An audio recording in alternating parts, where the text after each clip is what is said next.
The doctor in front of your name.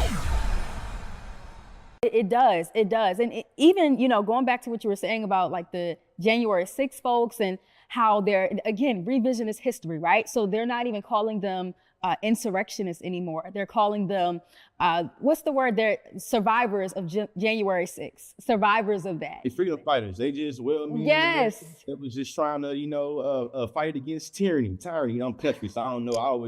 Is it tyranny or tyranny? How do you say it, Dr. Shana? Either way, I know what I know what you mean. Listen, tomato, same thing. Yeah, nah, but it's been crazy. Okay, and so another thought just popped into my head. So yesterday actually, in a closed door type of meeting, there were executive orders signed by Donald Trump.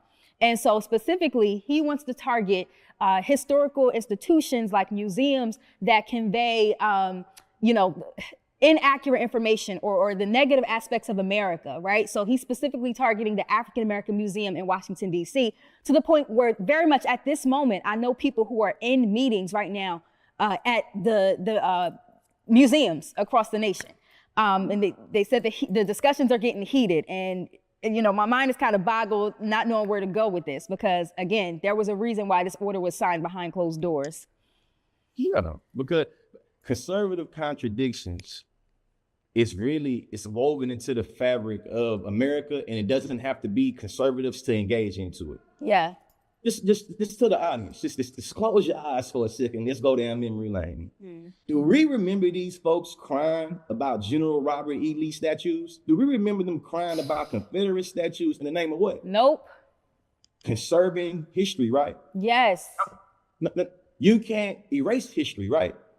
Everything they said about trying to go back and reclaim Confederate statues that was put up by the Daughters of Confederacy in the 1960s as a point of being like, we don't want these Negroes to be taking poops by next to us. Like, that's what they came for, right?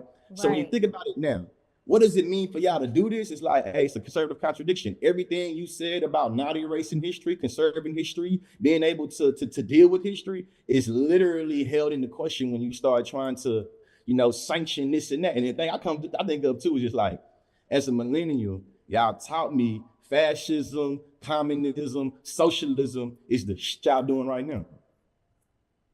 Literally, yeah. Listen, I love how you just like, I can have a thought, but then you're going to come in with the, poetic way of conveying it. And, the fabric is woven in America. I'm just like, okay, I wish I can orate the way in which you do.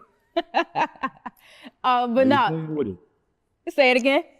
I feel like they be playing with us. I feel like I'm a Southerner, right? Yeah. And what I noticed that from a linguistic standpoint, when I was in college as a college debater, the more I use the language of my vernacular, Ebonics, African American vernacular English, the more people tried to play with me. So I feel like try to master a way of code switching in a way that mean that you can't question, you can't delegitimize my analysis, even if you disagree with it. And right now I'm 34, so I'm unlearning now. It's like, hey, I'm gonna say it how I want to say it, but I'm not even that pressured to code switch with you.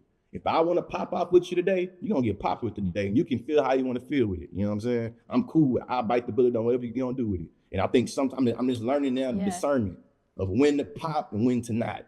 I gotta learn. There's room for both. Like, I feel like you do both. Right now, it's giving very much both ends. I love it. We need both. We need both. If I'm a watermelon eating, you remember what they said in New York? You know what I'm saying, at the New York Trump convention? What he learned how to carve the watermelon with me. Everything I got unqualified. Yeah. I made a living at whatever university conservatives love to root for in football or basketball. If they got a debate team, I was eating their lunch as a debater and a debate coach. The doctor in front of your name.